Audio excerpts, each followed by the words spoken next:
We are back. Or are we? That's what we're going to be discussing today. Welcome into Chatterbox Bearcats. This is the midweek show. I am Nick Niehaus. He is Eric Lilly, joining me as always every single week.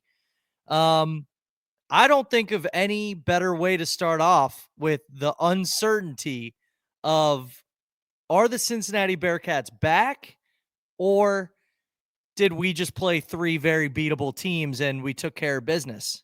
Which still could mean that we're back, but we'll dive into that. We'll talk about Utah, how that game went. I believe both of us were in attendance. State of the program. I have the poll of the week.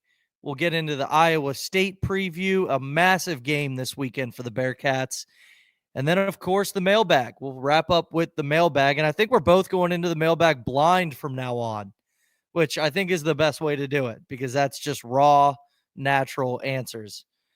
As you see, I've been working on my house. So new setup. I got paint all over my hands. This is toughness, Lily, just like the Bearcats showed against Utah. What did you think against the Utes? First of all, welcome to my life. I just see paint. Just 2 days later, like on Sunday, it'll be like on my elbow. And I had taken 3 showers since I worked last. It's like, where did that come from? But it's brutal. Good luck with the house, man. I know it sucks if you're not a painter. It's brutal. But you know what? It's fun. Call John Brannon, man. I think I might have Get to. him on there. I might have to. But yeah, the Utah game, I was excited to go. I wasn't feeling great, and the weather was shitty, and I, for a split second, considered just bailing and resting in bed, watching the game on my iPad. Ended up going down, and the first, it didn't feel great. Like, you know how UCF and BYU, just the whole game, it just looked good. We looked better. We looked open. And the Utah game, even though we ended up winning by 10, it didn't have that smoothness to it to me. Like, we saw a lot of things that I thought, recurring problems with this team. But we killed them on the boards. We flipped the script with the boards compared to the game a couple weeks ago with them. We won 41-29 after losing 41-23. So big flip there. I think that's what got us the win, because with how Gabe was shooting and it just felt like they were like Lovering in the first half was killing us running down the court, getting just easy buckets. And that's been a recurring thing this year of just teams kind of beating us down the court after we make a basket. That shouldn't happen with how hard it is for us to make baskets. So I was anxious for most of the game until that final stretch there. We didn't pull away to the last 4 minutes, but at this point, I can't complain. Like, I think I tweeted during the game, like, the vibes are good, but this defense is just falling off a cliff right now. I think we're still top 25, but we were top 10 a couple weeks ago. So while I do love all the points and it's just more fun right now than it was, because we're winning. Like you said, it could be the opponent, but right now I'm just going to bask in it and take the dubs.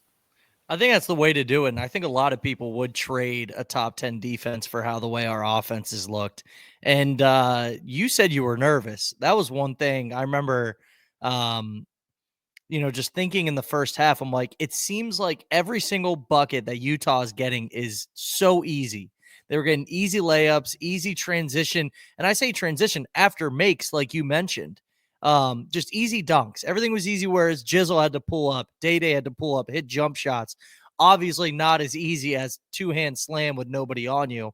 So that worried me. I was like, man, you compare, yeah, they're both 2 points, but one is going to be more consistent than the other, especially with how we've seen this Bearcat team shoot. So that worried me. But Jizzle, man, he's just, I don't know what's gotten into him sometimes. And I know we said in that rough stretch that sometimes the obvious answer is the correct one. And it's like, these guys could not shoot the ball whatsoever. And maybe the obvious answer is the right one here, where we're winning because our guards are hitting shots. They're just making shots. Like, no in-depth analysis from Nick Niehaus here. We won because we're starting to make baskets.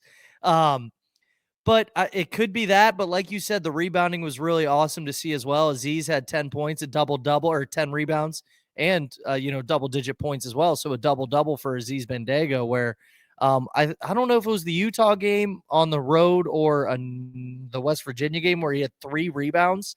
And we were just saying how inexcusable that was.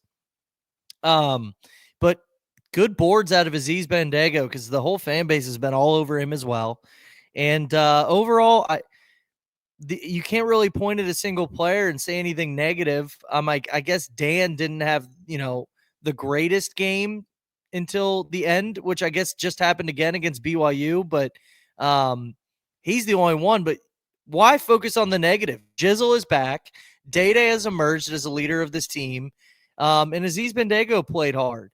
I think Dylan Mitchell, in terms of the plus minus, which you got to break it down for me, how the intricacies of plus minus, because after what we saw with, what was it, Richie Saunders on BYU had minus 35 against us, and he had 15 points, which is a 50-point. I mean, that accounts for 50 points. If my math adds. But anyway, Dylan Mitchell was the only one with like minus 6. Everybody else was around, if anything, minus 2 or positive. So good game out of everybody. Yeah, and you mentioned Jizzle at the beginning there. Niehaus. Can we get a middle ground here? Like, do we always have to just shoot the lights out or not make any shots at all? If we could just middle ground the whole season, we probably have 2 or 3 more wins here. It's driving me crazy.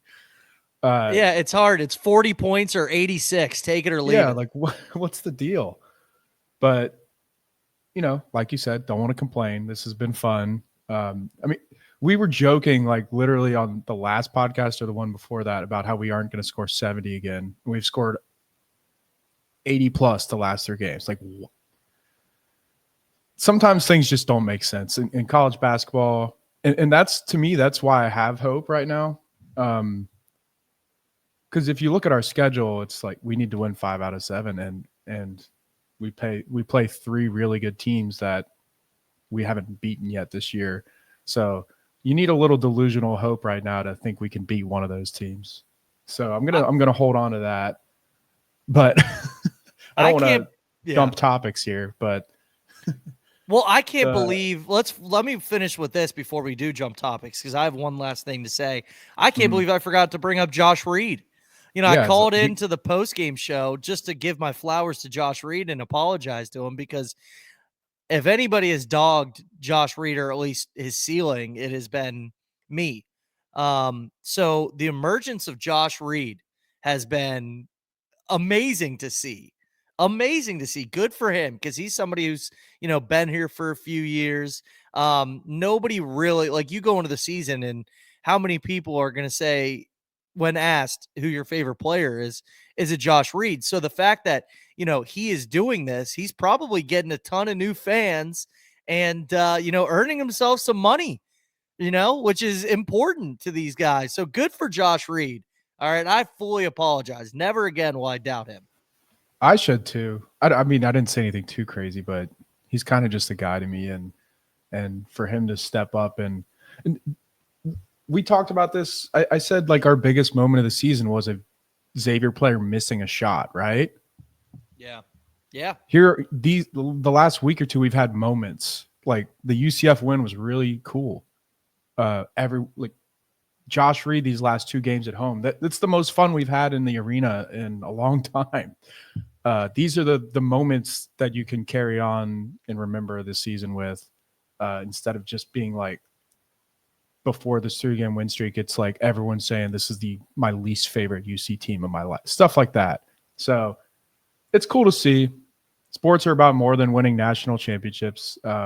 Hopefully this turns into something more special, but right now it's cool to have that. And also, we're on a 3-game streak of 20 plus scorers here after having won all season. Shout out Jizzle. And one other thing I wanted to bring up is we talked about the bench a lot during those 2 losing streaks. And CJ hit a couple threes. Betsy hit a couple threes. We're not hearing much talk about those guys, and they kind of they made an impact. We won by 10, but like if we're not making those threes, it's going down to the wire.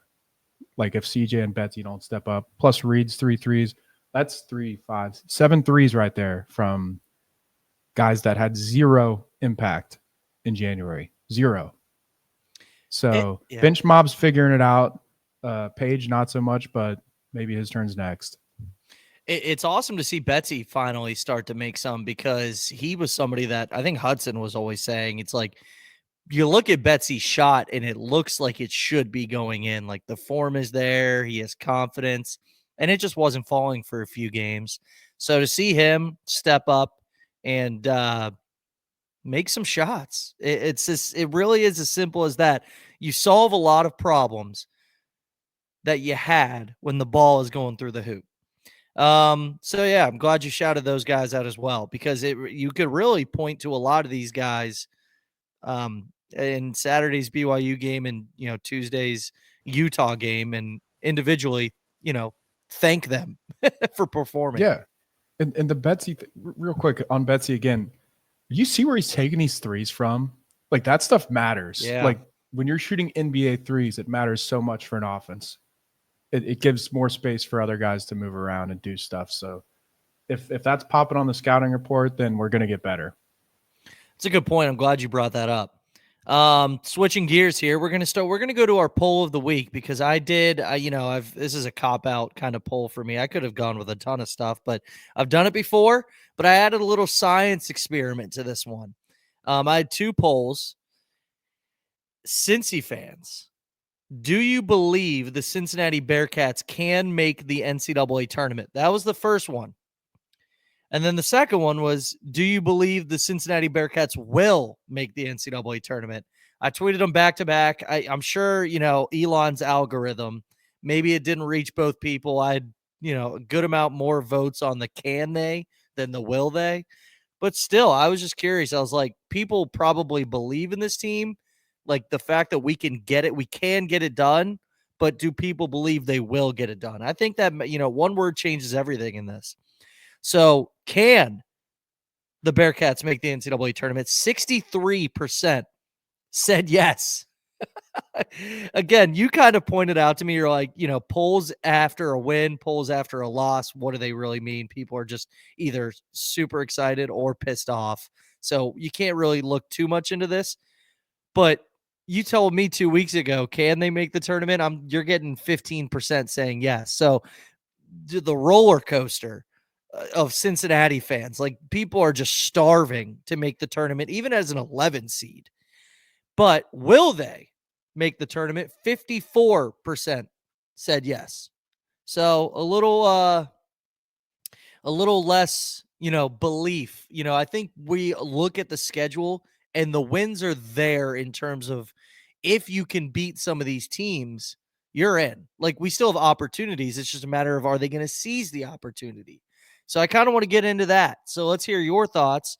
And of course, we're going to have to break down the future schedule and, see what the path is to making the big dance. Can, yes. That should be 100%, guys. Come on. Even the pessimists. Yes, we can. Will? I'm going to say no. I think I saw the ESPN thing. They finally fixed their stupid algorithm. Yeah. Hold up. We went from 75% to 27 to 27 after winning 3 in a row. What in the world? God, my ESPN, model. we could go an hour about the downfall of ESPN, but let's just move on. Yeah. My model, which is my brain, it's got just as many glitches as ESPN's model, probably more.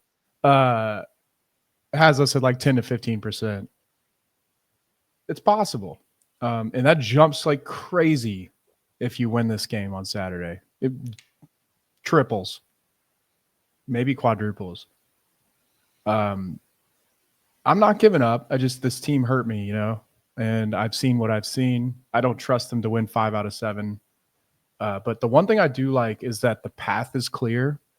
Even like the casual of the casuals can like look at our schedule and tell you what we need to do right now. I think we got to win 5 out of 7.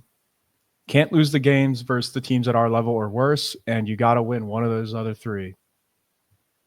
And that puts you at, in my opinion, over 90%.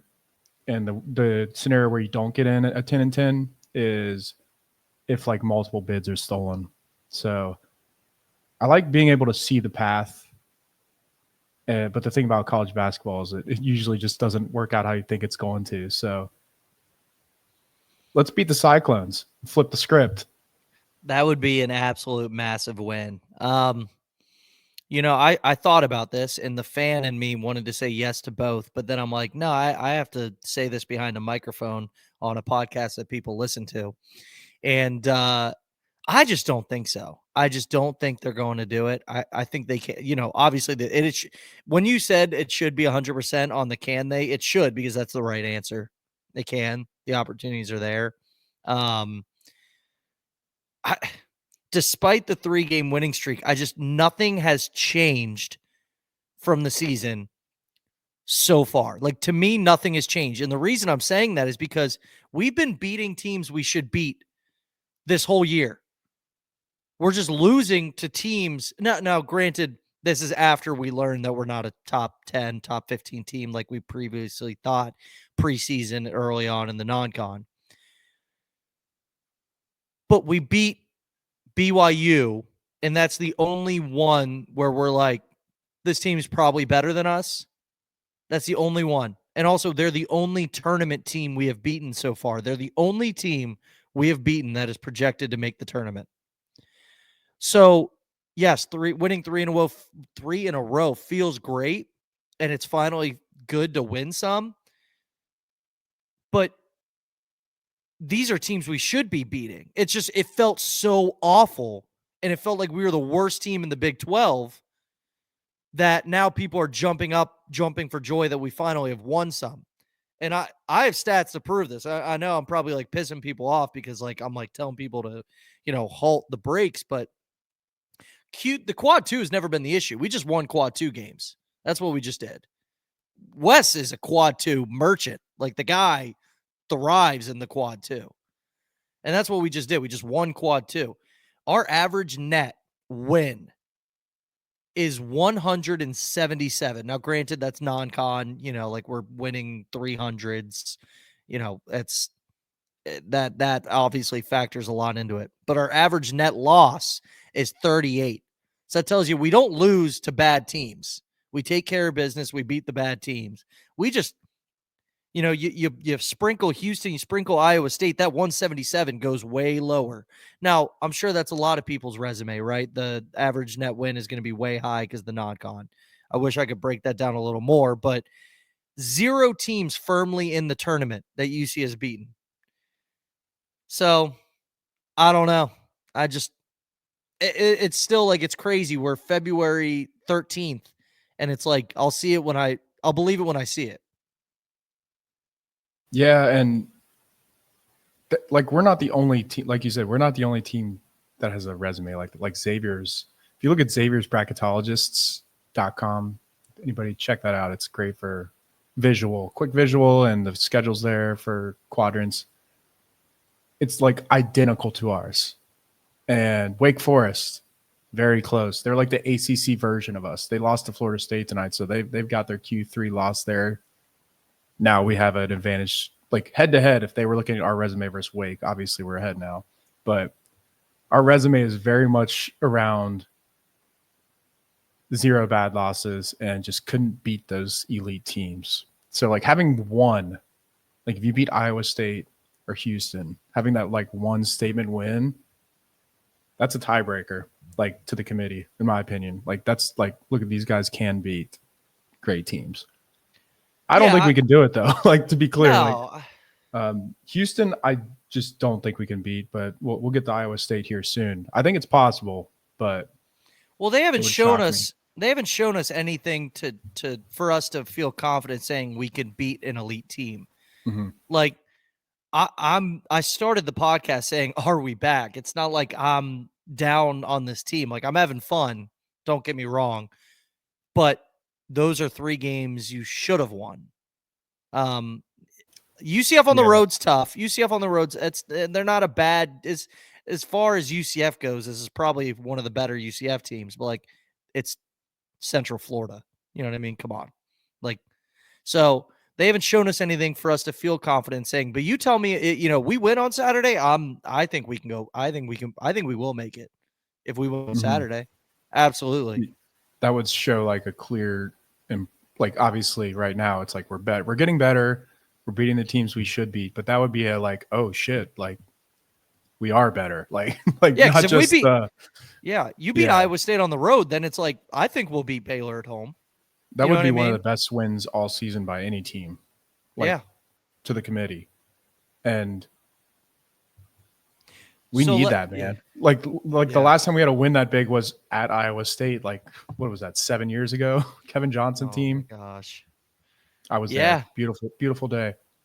Oh, you were at Iowa State. You made the trip, it was a weeknight game, and not exaggerating, there were 4 UC fans there. Me, Dane Steven, who some of you probably recognize on Twitter, PC Bearcat. We saw him in the upper deck with his kid. So if I'm counting his kid here. There were 4 UC fans in the entire arena. Crazy place. You guys should check it out, but probably not this Saturday. Diehards right there. Well, let's briefly talk about the rest of the schedule since we brought it up and like we're talking about the path to the tournament. You sort of texted us, you tweeted out difficulty. And you had at West Virginia above Baylor at home. So kind of break down for me what you think of the rest of the schedule. And then also we have some tiers. I don't know if you made a tier list. I did not, but Charlie, our fearless leader, sent us his tiers. So I'm going to get into some tiers of the Big 12. Yeah. And Baylor is just so thin right now. Like they're down. I tweeted about how their big man's out for the year. They've been banged up all year. They're playing 6 guys, 7 guys now, but they don't go to 8. They are that thin. And sometimes that's good. But when you don't have a bye, like we're playing 20 games here and there's no break.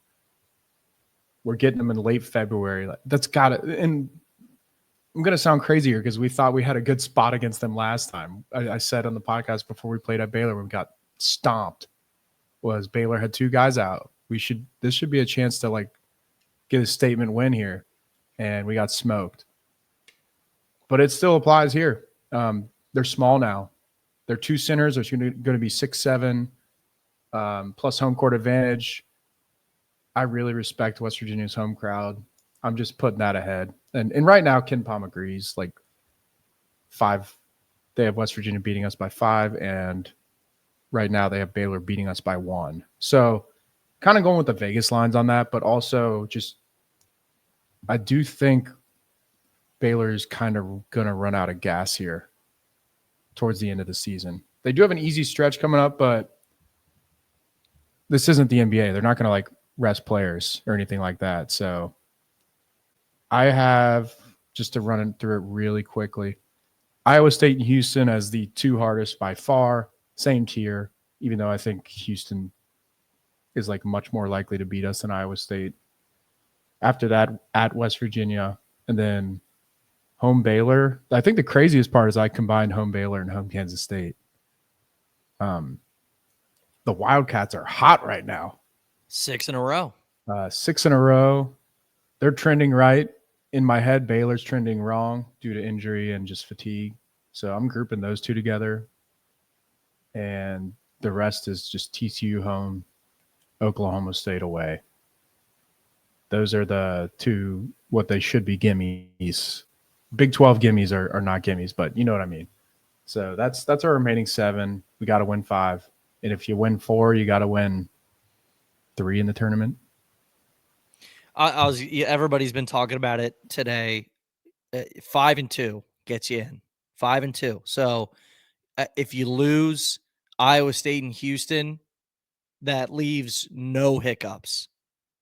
right? Well, I guess if you lose against two bad teams, it leaves no hiccups against the good teams. But everybody just pencils in Oklahoma State and TCU. It's like, all right, we just got to beat one of three of Iowa State, Houston, and Baylor.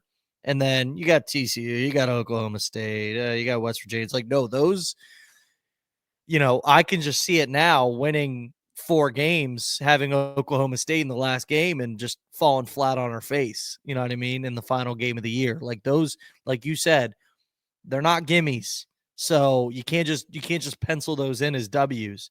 Although it's, as I'm saying that, maybe you can, because again, that hasn't been our problem, is beating bad teams. And they're not bad by any means, but in terms of the Big 12, everything's relative. They're not good.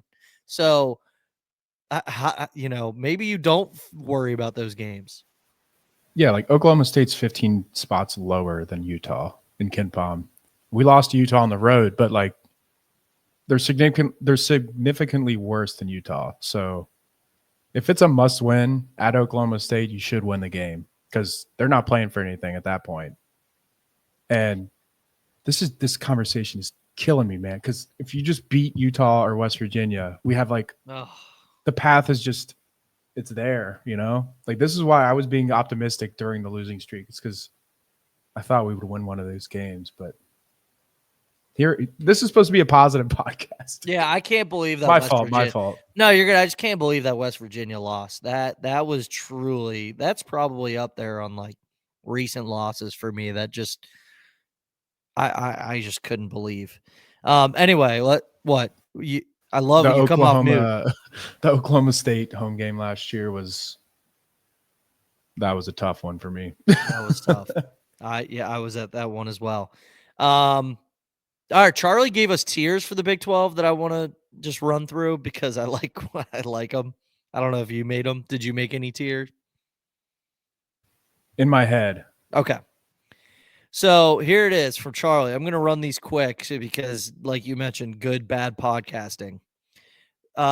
In this top tier, he has Death Taxes Kelvin Sampson, of course, Houston, and then he has Iowa State in that as well. Next one, Death Taxes sometimes Tommy Lloyd, obviously Arizona. He has People Will Take Them to the Final Four good, Texas Tech, which you have loved Texas Tech. So I know that you agree with him there, unless something has changed. Next here, WTF. That's Cincinnati and West Virginia. Sneaky bad, BYU and Arizona State. And ESPNU, TCU, UCF, Oklahoma State. I feel like he should put like ESPN plus. And then, there's one more. One shining moment of crying dudes after an upset, and that's Kansas and Baylor. So I think I can't find any holes. The sneaky bad in Arizona State, they might be more than sneaky bad at this point. Like, people don't even have them in the brackets at all. They're off the bubble, it seems. BYU, sneaky bad. I think that's accurate. I see no holes in the Charlie tiers. Yeah, except for ESPNU. You know what? ESPNU is worse than ESPN Plus, in my opinion. So I kind of like that, actually. I'm talking myself into that. Yeah, I have a couple disagreements. I have Houston and Iowa State in the top tier. I'm not going to give clever names like Charlie did, but I'll run through it. Tier 2, I've got Arizona, Texas Tech. I would have Texas Tech ahead of them in that tier. Kansas, and Baylor. Got a loose tier 2 here. I think they're all good enough to make a run in the tournament, and none of them are good enough to win the Big 12. After that, I've got a group of just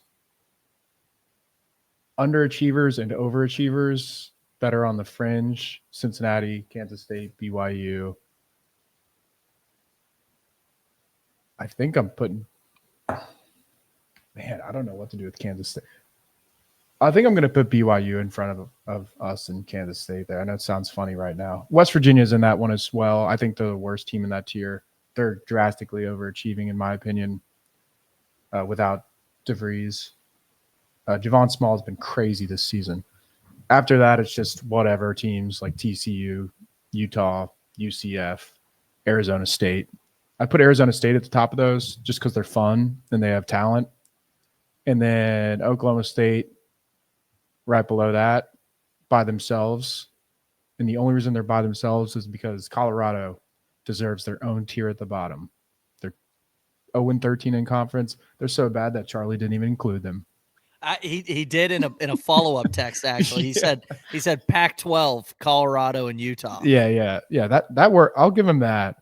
And right now, as we're speaking, Texas Tech, Arizona State is in double overtime. The Red Raiders are up 104-103.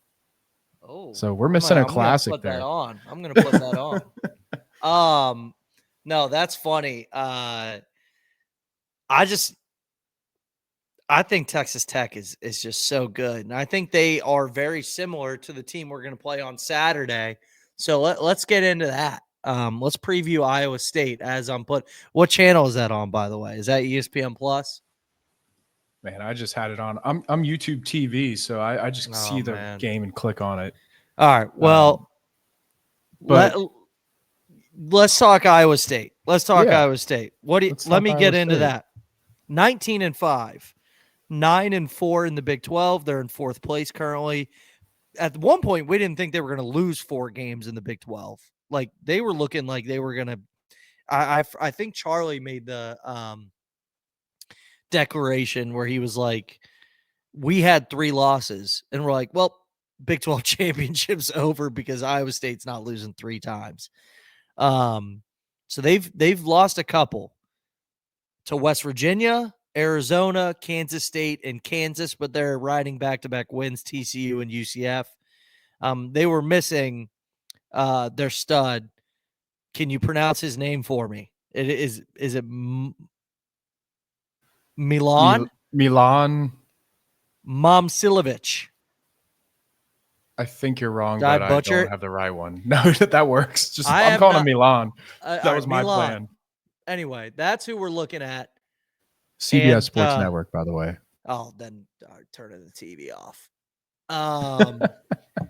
So they were missing him for a couple games, right? He averages 10 points a game. Curtis Jones is their leading scorer at 17 points a game, but 5 guys average double-digit scoring. I got more to talk about him, but you kind of give me your initial thoughts. Quick question. Is CBS Sports Network worse than ESPNU and your power rankings? Yes, because I don't have YouTube TV. So okay. I'm working on like an ESPN account, like a cable login, and I don't have CBS Sports Network. So on the UC games or their CBS Sports Network, just it's hush hush. Gotta head to the bar. Yeah, exactly. But no, I hate CBS Sports Network. I'm going to start with the positives on Iowa State. The positives from Cincinnati's perspective. I feel like I've said this quite a few times this year and it never works out, but maybe the odds are in our favor for once. They don't shoot threes and they let the opponent shoot threes, which, it sounds like, oh, we got a shot here. But like those are the teams that can get upset, in my opinion, because 3 is more than 2. And if you have an outlier 3-point shooting game, look at Arizona State right now. They're still probably going to lose, but you give yourself a chance if you have a really good shooting night against teams like this.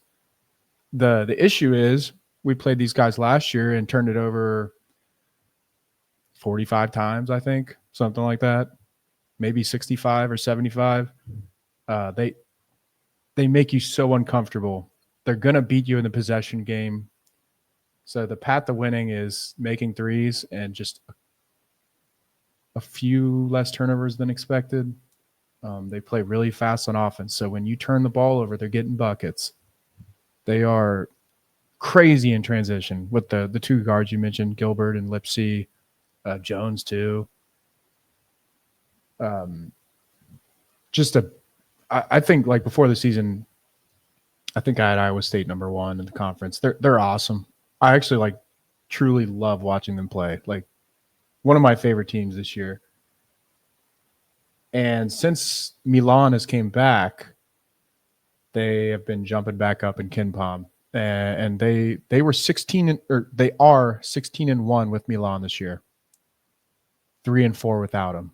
So that little stretch they had where people were saying they're overrated was conveniently when their 6'8" 3-point shooter was out. Like, just shows like how much people can kind of push narratives and stuff. They're going to be fine, guys. I don't feel good about this one because he's back and they just immediately started killing teams again.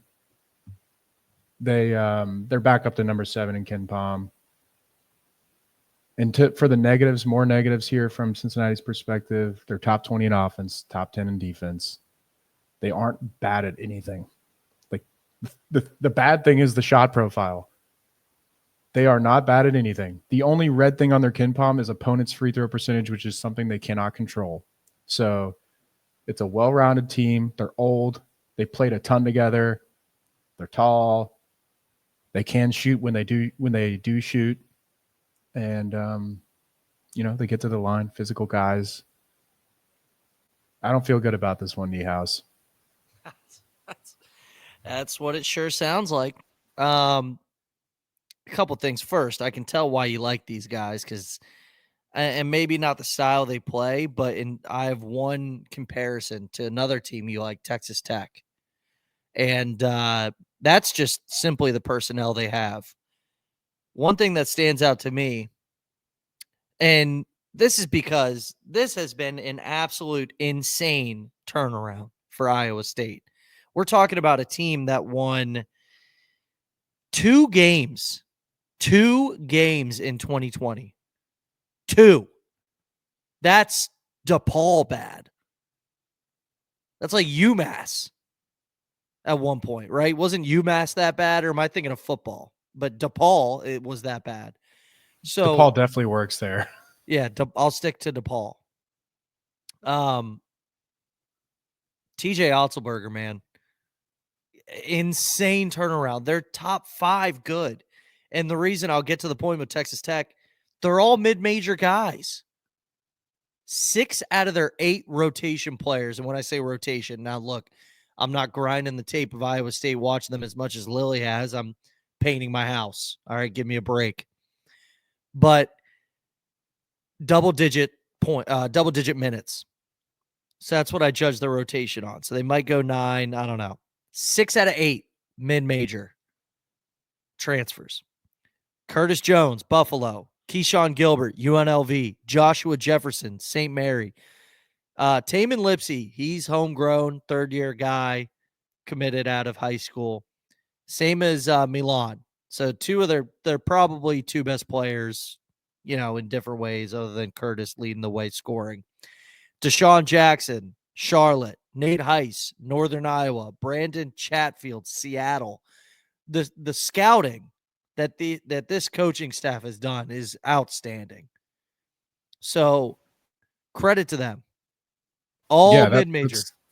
Like 6 out of the 8 are mid-major, and the other 2 were recruited out of high school. That's like, I think that's dead on Texas Tech, like literally. Yeah. I said the same thing on the preview of Texas Tech. They're all, I think it was only 2 who weren't. Yeah, I'm pretty sure it was only 2 who weren't. I just like that stuff like this makes me realize I would never be able to recruit or coach in college basketball. How do they do that? How do you see a guy at Seattle or Buffalo and you're like, he's our missing piece? Like, this absolute impressive stuff from Iowa State. Because two wins 4 years ago, or I guess 5. No, 4 years ago, 4 seasons ago. They went from 2 wins to Sweet 16 in 1 year. Yeah, he hasn't missed a tournament. Mm-hmm. TJ He wasn't even a slam dunk hire. Like he got worse in his second year at UNLV. There were people that were upset with that hire. Like, not joking. Oh man, it's crazy. I think we need him to like start sizing up on the polos I think that's where he gets his powers, or when his biceps are ripping out of his shirt. Or stop lifting like 5 times a day. Oh my gosh, that's always funny to see. He's got like a schmedium on the sidelines. But yeah, man, I'm jealous. Frankly, I'm jealous. I wish this was us. I know we weren't 2 wins 4 years ago, but we had 3 rostered players, and here we are still in year 4. And I'm not going down that train of Fire West or anything of that nature because we've taken care of business in the last week or so, but this is just a damn good program and a really good team. And a model we should try to follow. Like, I know our NIL is solid and we're in a good spot going forward because of the arena and we have a lot of fan support. So does Iowa State. They probably have more than us, but there is a path to greatness.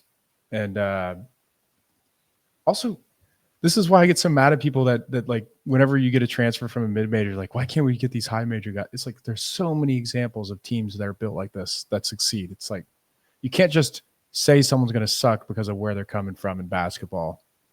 But I guess like you see Kalu Ezekbe and stuff like that, and you get a little PTSD there, I guess. Well, I don't think we've had the best track record with the mid-major guys. I think that's correct. I mean, Kalu and now Hickman, it doesn't seem like it's working out. TBD, I guess, but no. So we'll see. Dayday is JUCO, so that doesn't count. Yeah, we don't have a great Javen Cumberland. I like Javen Cumberland. Yeah, seriously, I think that's the most recent one. Is that number 1? Man. I think that's number 1. I'm sure Mick had a guy that we forget about. Oh yeah, I'm kind of going more recent, but yeah. Yeah. It might be though. Seriously, I think it might be. It wasn't Chris Vogt. No, I'd take Javen over him. The other thing I look at with this Iowa State team is last year's game against Cincinnati.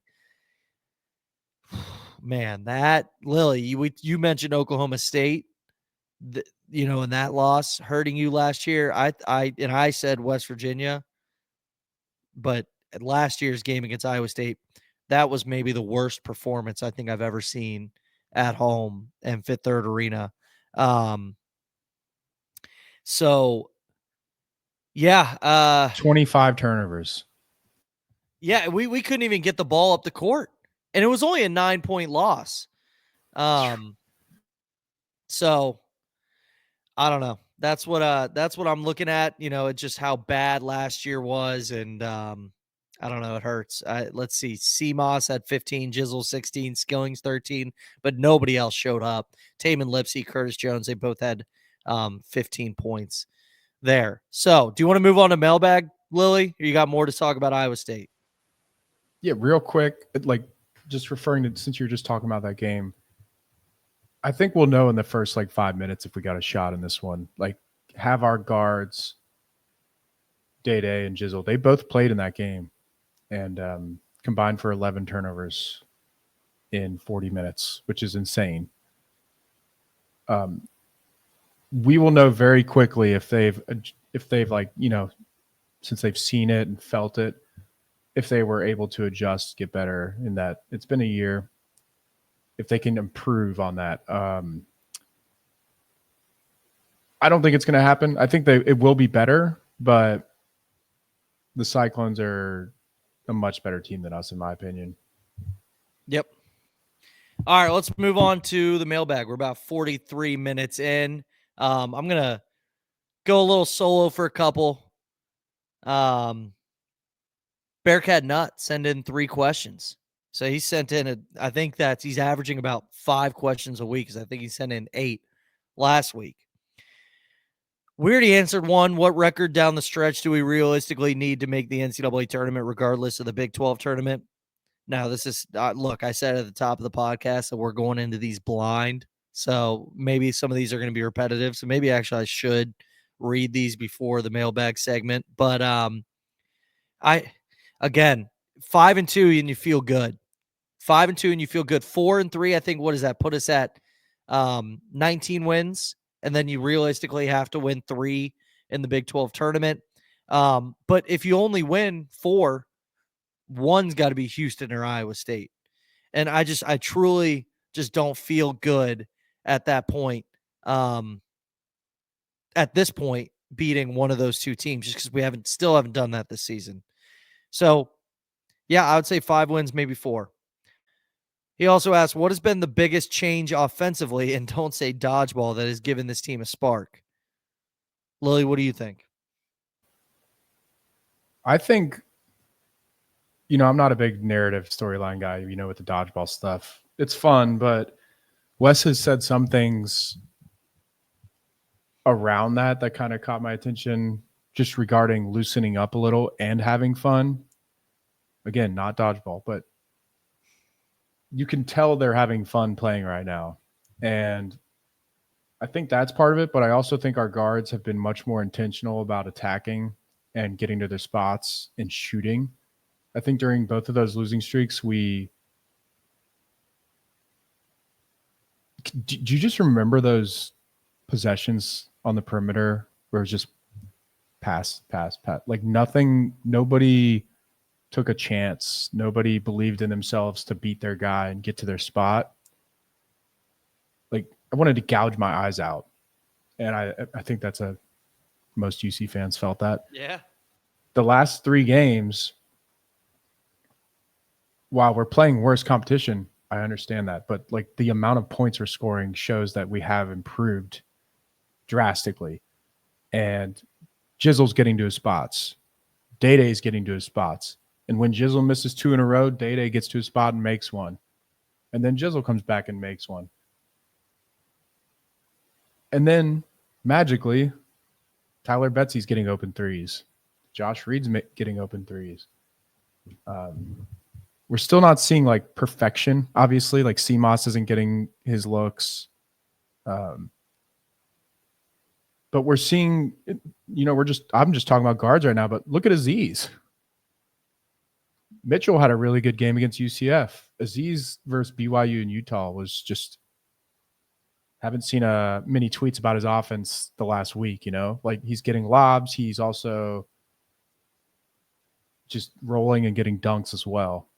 And I think it just all goes hand in hand with guys getting to their spots and forcing the opponents to respect us a little more. And I think it's all related back to having more fun and confidence while having fun, if that makes sense. Yeah, what's the saying in baseball? Hitting is infectious. And there's no rhyme or reason for that, in baseball. But there's something to be said about in basketball. When one guy starts hitting down, knocking down shots, then, like you said, they got to respect it. That leaves an open look for Tyler Betsy. So I think from the start of, 80 plus, 90 plus points, it's Jizzle. It's Jizzle. Jizzle couldn't shoot at all in Big 12 play before this 3-game stretch. Now, I think he had a couple decent games, actually, right? But there were 1 for 7, 1 for 9, 2 for 10. He was shooting poor.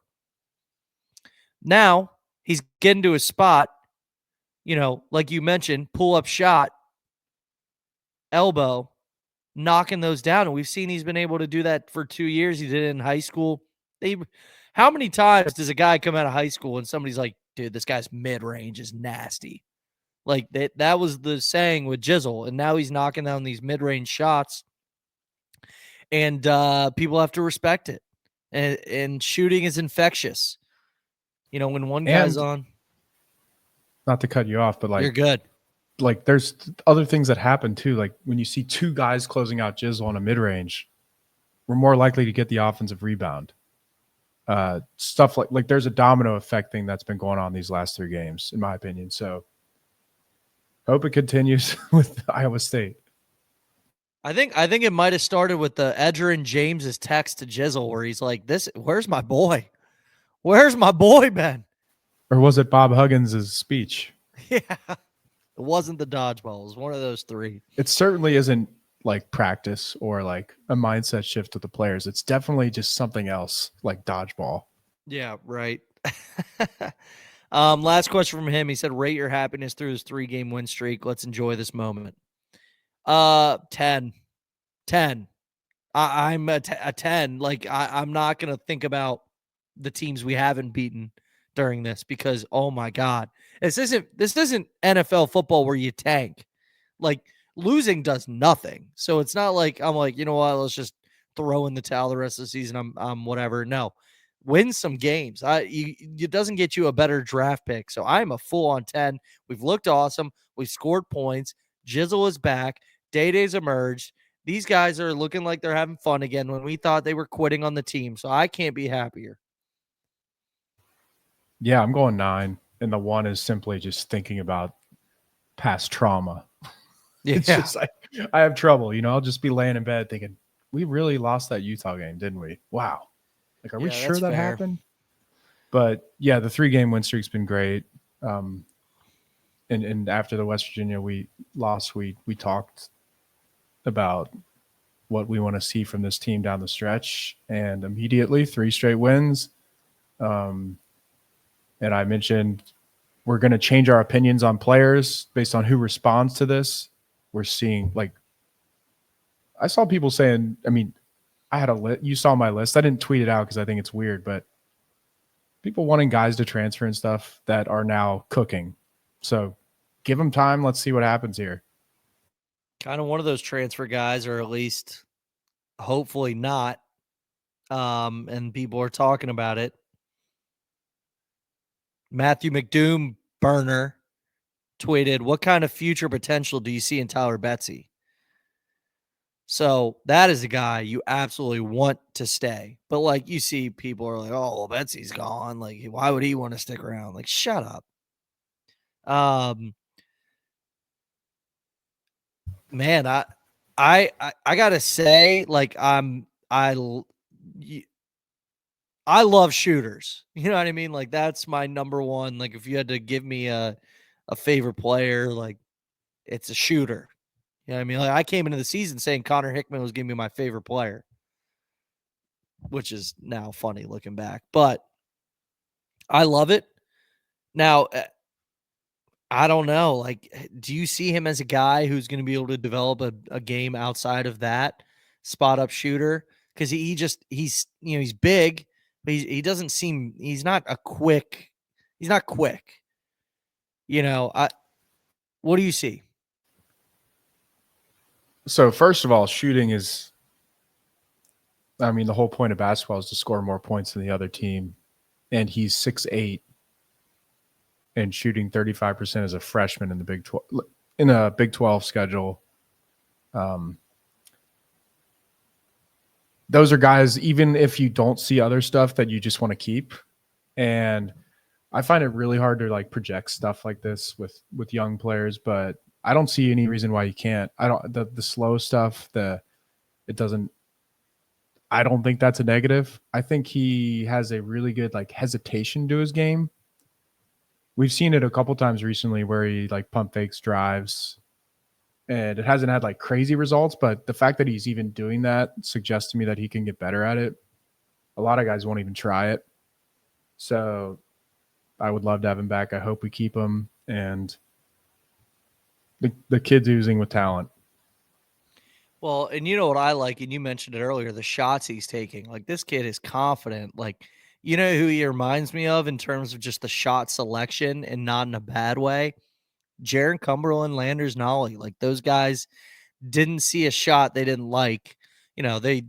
Jaron was obviously green light city. Like, the guy could take any shot in the world and would have been fine.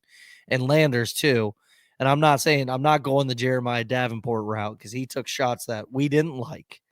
But the guy is taking these deep shots, and he is selective, right? He's not taking bad shots, but I like what I see in terms of the shot selection.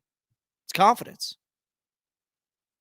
Yeah, and it's we were talking about this at the bar after the game. His shots, like, it always feels like he's open, even when he's getting closed out. Like, and I know it's slow mo, but something about it makes it feel wide open. I think it's his height probably, but it's not like his release point is super high. So if he can see the rim and get the shot off, to me, he's wide open. Yeah, I like it. Yeah, the Matthew McDoom burner. He also said, do you love Matthew McDoom? I get yeah, he looks sweet. That's my CB1 right there, Matthew McDoom Yeah. burner. Yeah. King West Miller at Let West Cook. Is it time to panic on Dan and CMOS? Didn't that Like, already happen? yes, I think the time has passed. I think the time has passed. I want to say something quick on this though. CMOS, no. I think CMOS is what he is. If you look at his stats year to year, it's almost identical, sophomore through senior. Obviously, freshman's different, but if he gets to his spots, he's going to make a lot of them.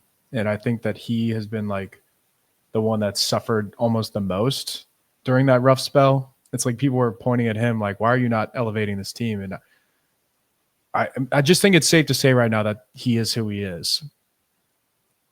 And if Jizzle and Dayday and guys keep performing, CMOS is going to have his nights. I promise. Like, he's going to start getting – teams are still chasing him around. I don't think they're going to stop doing that unless Jizzle just continues going crazy. But not worried about him at all. Dan, I am. I will say I think he's responded really well to whatever's been going on.